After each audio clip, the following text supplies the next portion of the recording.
Halo semuanya, roti ini bentuknya di luar ekspektasiku. Harusnya aku maunya itu menul-menul, bulat, agak rendah gitu ya. Ternyata setelah keluar dari cetakan, hasilnya lebih tinggi dan menyerupai botol. Penasaran kan?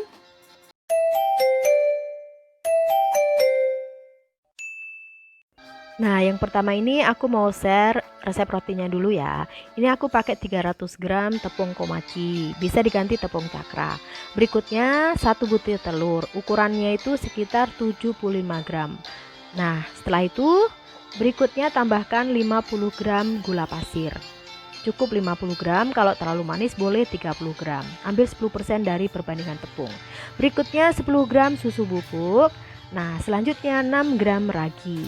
Lalu kita tutup mixernya. Mixer dulu bahan keringnya sampai agak menyatu, baru masukkan sedikit demi sedikit 130 ml susu UHT dingin. Bisa diganti susu bubuk yang dicairkan juga bisa, yang penting kondisinya dingin.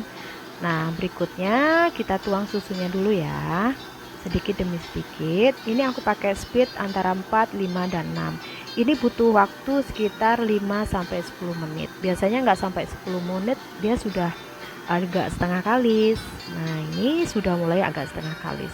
Berikutnya kalau sudah setengah kalis seperti ini, kita buka mixernya, baru kita masukkan 50 gram margarin atau butter. Ini aku pakai margarin. Nah, berikutnya tambahkan setengah sendok teh garam. Lalu kita mixer lagi hingga kalis elastis. Kita tutup dulu ya mixernya. Nah, ini kita mixer, aku pakai speed antara 5 dan 6. Kadang berhenti untuk merapikan adonan.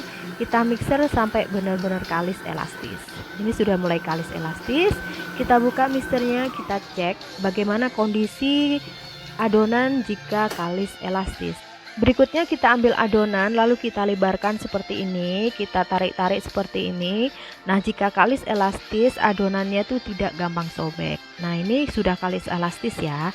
Nah, kita tarik-tarik seperti ini, dia semakin tipis dan transparan. Ini artinya kalis elastis, dan roti bakaran lembut sampai 3 hari ke depan. Nah, ini dia hasilnya. Berikutnya kita lepaskan pengaduknya, karena aku mau proofing di baskom mixernya ini. Lalu kita bentuk bulat, kita rapikan adonannya supaya mulus ya. Nanti waktu di proofing kita rapikan dulu. Nah, kita rapikan dulu, kita uleni sebentar, lalu bentuk bulat. Nah, baru berikutnya kita proofing selama 30 menit. Kita bentuk bulat dulu ya, biar nanti waktu proofing cakep adonannya. Nah, setelah itu kita pasang lagi penutup mixernya, baru kita tutup, kita biarkan selama 30 menit atau kita proofing selama 30 menit. Bisa juga ditutup dengan serbet basah ya, ataupun plastik. Proofingnya ini tergantung dari kelembapan udara masing-masing ya. Di tempat aku saat itu lagi panas, jadi cukup 30 menit. Ini setelah 30 menit hasilnya seperti ini, dia sudah ngembang seperti ini. Kita kempiskan udaranya, baru kita angkat adonannya, adonan rotinya, baru kita taruh di atas silikon mat atau di atas talenan ditabur tepung. Nah, ini kita uleni sebentar biar makin lentur. Setelah itu kita bagi perbagian tuh sekitar 62 gram ya. Kita bagi 62 gram, lalu kita bentuk bulat seperti ini. Nah, ini supaya hasilnya tuh bagus ya, bentuk rotinya, permukaannya mulus. Kita rounding seperti ini. Biasanya saya pernah bentuk pakai tangan, bulat pakai tangan, itu hasilnya kurang mulus ya. Jadi saya lebih suka di rounding seperti ini. Nah, setelah di rounding seperti ini, baru kita diamkan sekitar 15 menit, baru nanti kita bentuk-bentuk dan isi. Kita diamkan dulu ya, sekitar 15 menit. Nah, ini setelah 15 menit kita gilas seperti ini. Adonannya kita gilas melebar seperti ini, baru kita balik, lalu kita lebarkan di pinggir-pinggirnya.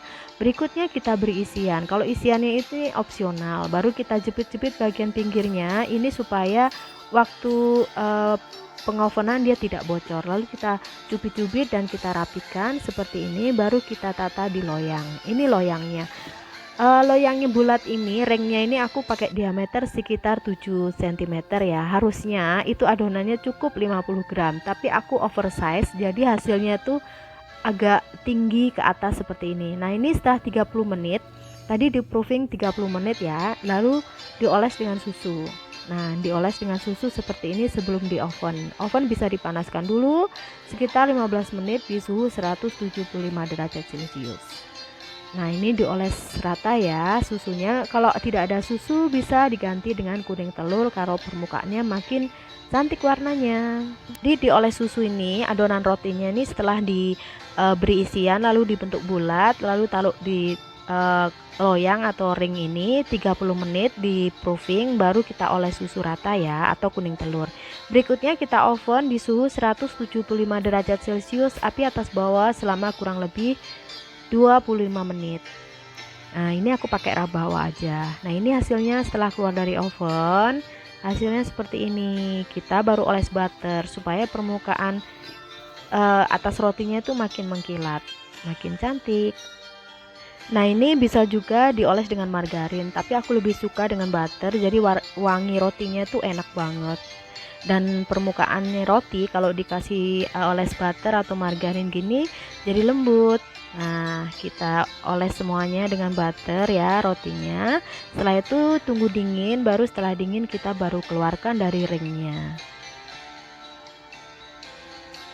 Kita oles rata semuanya. Setelah dingin baru kita keluarkan dari ringnya. Nah, bentuknya lucu kan, dia agak silinder seperti ini, bentuknya seperti botol sih menurut aku ya.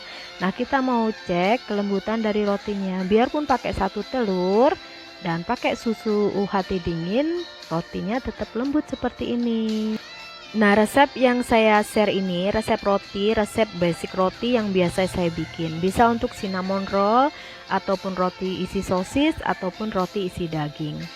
Nah, ini rasanya tuh gurih karena ada telurnya dan juga teksturnya lembut.